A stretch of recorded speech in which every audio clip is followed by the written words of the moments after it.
Yeah, I think there have been some developments so far, less than 30 days into his term, that are historically unique and surprising at the same time.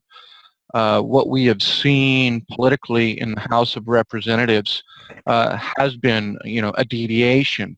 This is a body that has historically deferred to the governor and his choice for Speaker of the House in consultation with the House, as well as committee chairs.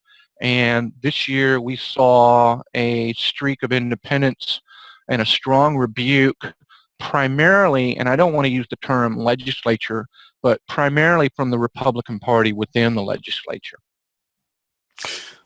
Okay. And did you think it germinated from there or from externally? Because I know that different organizations, including the Republican Party, were very active. Right. I think it generated, there'd always kind of been in the last 8 years a strong push, more than we've heard, I think, in the previous 8, towards legislative independence. The legislative branch being distinct from the executive branch and being able to make many of its own decisions. And as a political science professor who does believe that this concept of a separation of powers, a distinct executive and a distinct legislative, is a very important concept to a healthy functioning democracy. And so I do support the Louisiana legislature as a body in their attempts to remain a little more independent and operate autonomously from our governor.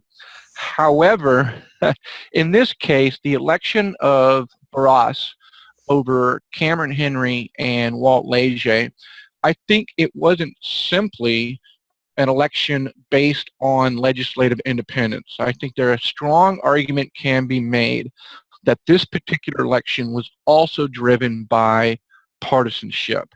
A Democrat sitting in the executive branch and a Republican Party that still wanted to retain control, significant control, over the legislative, more specifically, budgeting process.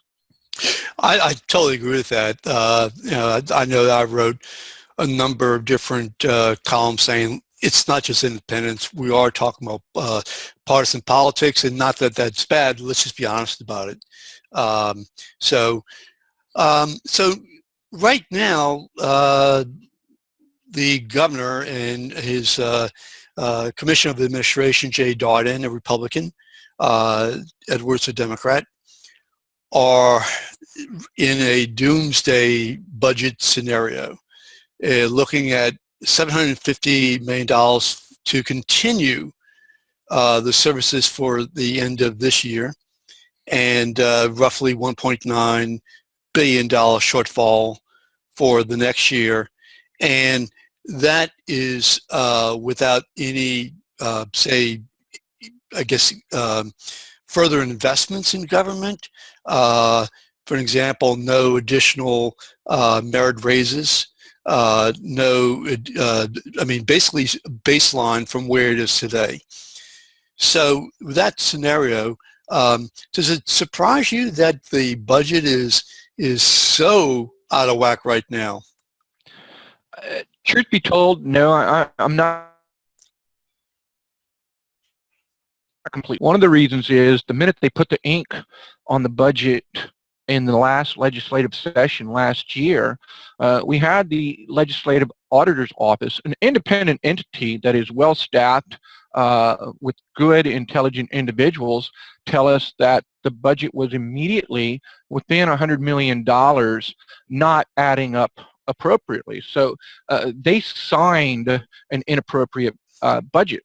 And that blame goes to not just Governor Jindal. It's easy to pick on him, but to the legislature itself. You have 2 significant committees in the House and the Senate, particularly in the House, that helped craft this budget, and they should have known there were some dangers and errors, and yet they never took the steps to correct them, I think out of political expediency. It was an election year. And so now we have not just a gap, we have a significant gap.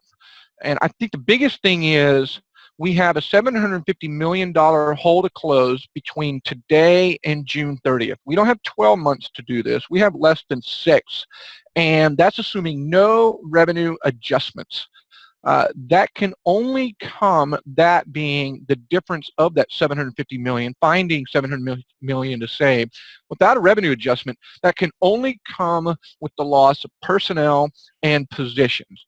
People in government, and government being defined as education, transportation, state agency, people are going to be furloughed and they are going to be fired.